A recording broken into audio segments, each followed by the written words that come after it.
What's the most important key to success? I think it's hunger. What keeps you hungry? I am hungry.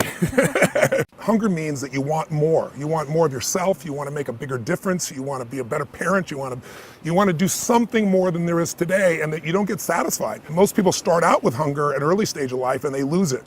What's a plateau? A plateau is you're working just as hard, but you're not getting any real progress. No progress, not a lot of happiness. Well, we're a culture that expects to be happy every moment.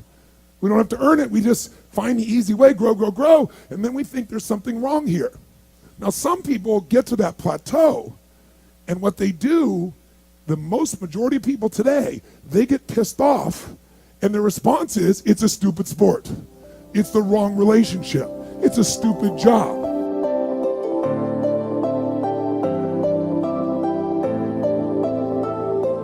What's the most important key to success? I think it's hunger. It's not getting satisfied. You know, if you look at a Mark Benioff at Salesforce, if you look at Richard Branson's friend of mine, or you look at anyone you respect who's achieved at the highest level, intelligence is an incredibly important distinction and a valuable thing to have in life. But I always tell people, you can find so many intelligent people that can't fight their way out of a paper bag. What matters is hunger. A hunger that doesn't go away, a hunger to learn, a hunger to grow, a hunger to serve, a hunger to give, a hunger to create breakthroughs. Most people are hungry until they make a certain amount of money and then they get comfortable. And there's nothing wrong with that, but it's not about the money. It's not about the business. It's about your growth. Because every one of us either grows or dies. People ask me all the time, what does it take to be happy? I say one word, progress. Progress equals happiness, because achieving a goal feels good for how long? A week, a month, 3 months, and then there needs to be something else. And the reason for something else is because you got to grow. And I think if you can decide that success is life on your terms, but it's also a meaningful life where you found something you care about more than yourself that you want to serve, whether it's your family or a community or a mission or your company, then you're blessed. And success is that experience of not only achievement, but fulfillment. And it can't be achieved unless you're growing and unless you're giving in ways that you're not positioning the giving. It's not what other people say, it's what you know in your soul. And I think if you can find those things inside yourself, they're not easy, but they're worth it. You'll have a life that will look like a dream to other people, and they'll all think you're lucky, because we're all rewarded in public for what we've practiced continuously in private. So I've had the leaders of countries, presidents of the United States, presidents of the largest companies in the world, billionaire entrepreneurs, and I've had moms and dads and entertainers, you know, Serena Williams in the sports field, Hugh Jackman, Pitbull, Usher, you name it. So the one thing they all have in common, I think, is they're hungry. And I know that sounds simplistic, but I believe that's the single most important element that separates the quality of people's lives. It's not just the ability to have hunger, but to sustain it. But the people that come to me are hungry either because something's happened, they've had a birthday with a 0 on it, they've gone through a divorce, they're starting a business and they know I've got to have a different level, or they're the best in the world and they're always looking for that edge that makes the difference. What keeps you hungry? I am hungry. I think what it is I think everybody is born with hunger. Like there's a desire to grow, to expand, to learn, and then disappointment sets in early in life for most people. And then we look to blame something outside of ourselves. And there are many events in our lives that can affect us all. We've all had pain and challenges.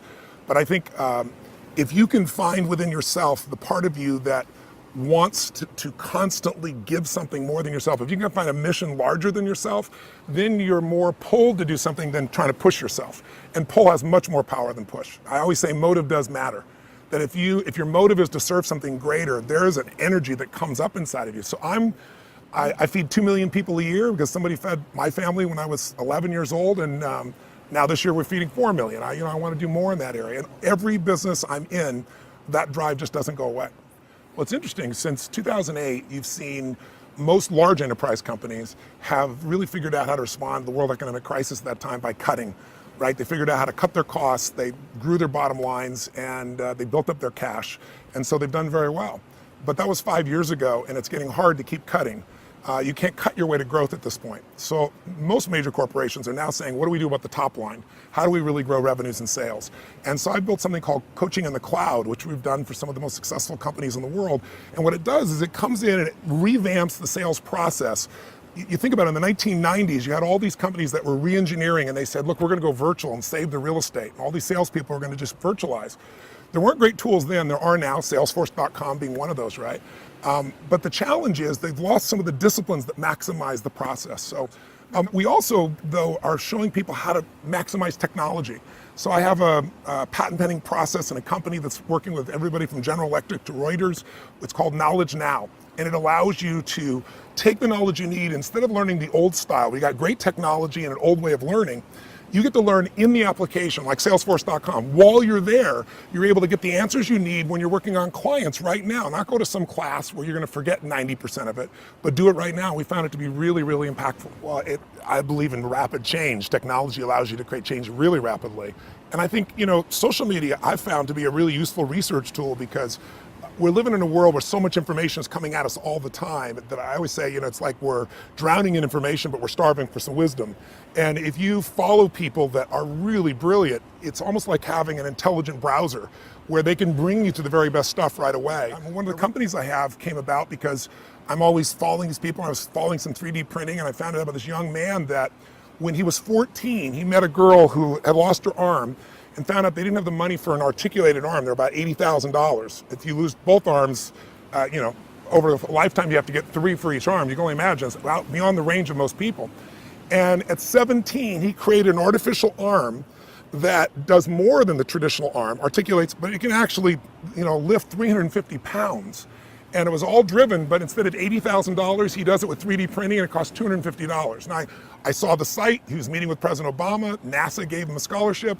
I reached out to him, and now we formed a company together that's we're building some exoskeletons for people who hopefully will be able to walk, taking those arms and being able to take it to places like Africa, all over the world. With now, at this price point, people's lives can change. My companies now together, the companies that I started and the companies I'm partners in, do more than $5 billion in annual sales. If I could have ever dreamed that I have that kind of impact, it would seem ridiculous. But it's all come out of this hunger to constantly make things better and to find a way to do more for other people than anybody else is doing. And I found if you find a way to do better for everybody else, then obviously you have plenty of freedoms in your own life as well.